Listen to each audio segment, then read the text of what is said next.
All right, so Jordan asked, my design is showing 2 to 3 faded pixels around the edges. How would I clean that up?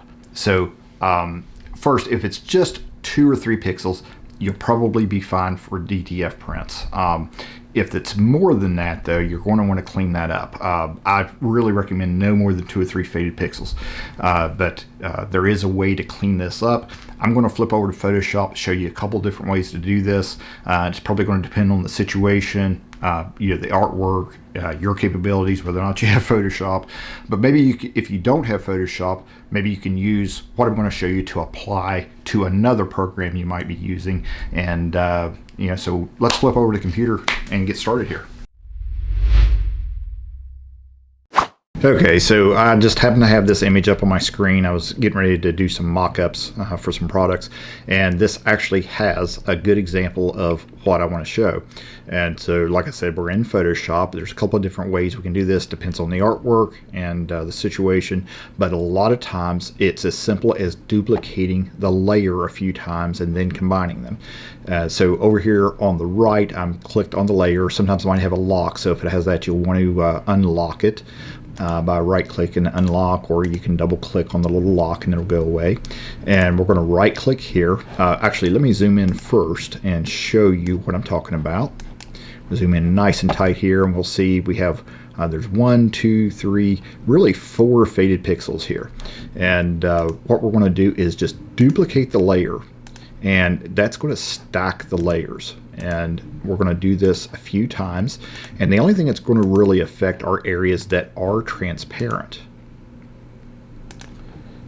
because the solid layers are just going to cover up each other, and the transparent layers are going to continue to make themselves more and more solid as we go. And so you can see here we were at 4 pixels and we're down to 3 now. And so you can continue to do this several times if you want, and just keep duplicating the layer. And then once you are finished and it's looking where you're down to 1 or 2 pixels of transparency, click on the top layer, hold shift and click on the bottom layer so that you have them all selected. Then you can right click and merge layers, or you can hit Control E. And that will take it back down to 1 layer, and you see that we've solidified that.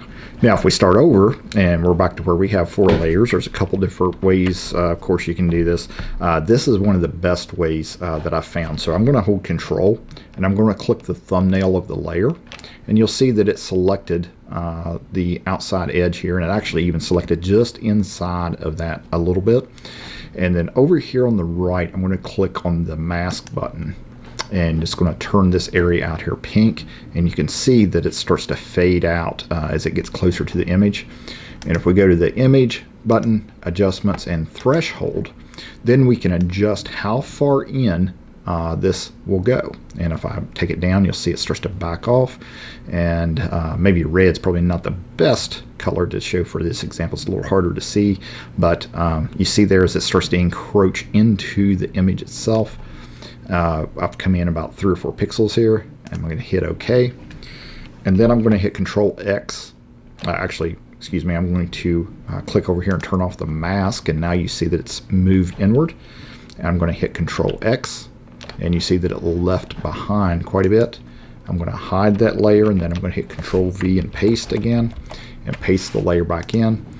And when I go to my magnifying glass and look at it, you'll see that it is reduced it to really 100% fill and 100% opacity hard edges. And when you zoom out to full scale, you can't even really tell. But if I zoom in again, you can see the difference there, and it looks like we have 1 partially faded pixel. This will be absolutely fine for DTF transfers.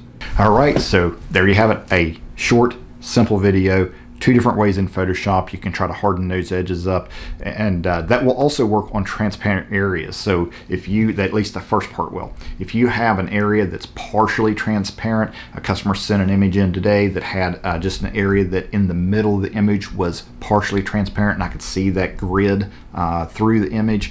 And so all I did was duplicate that image 3 or 4 times, stack them perfectly, and then merge them together, and it solidified that so that there was no transparency. So hopefully that's helpful to you. If you have any questions or comment, post them down below the video.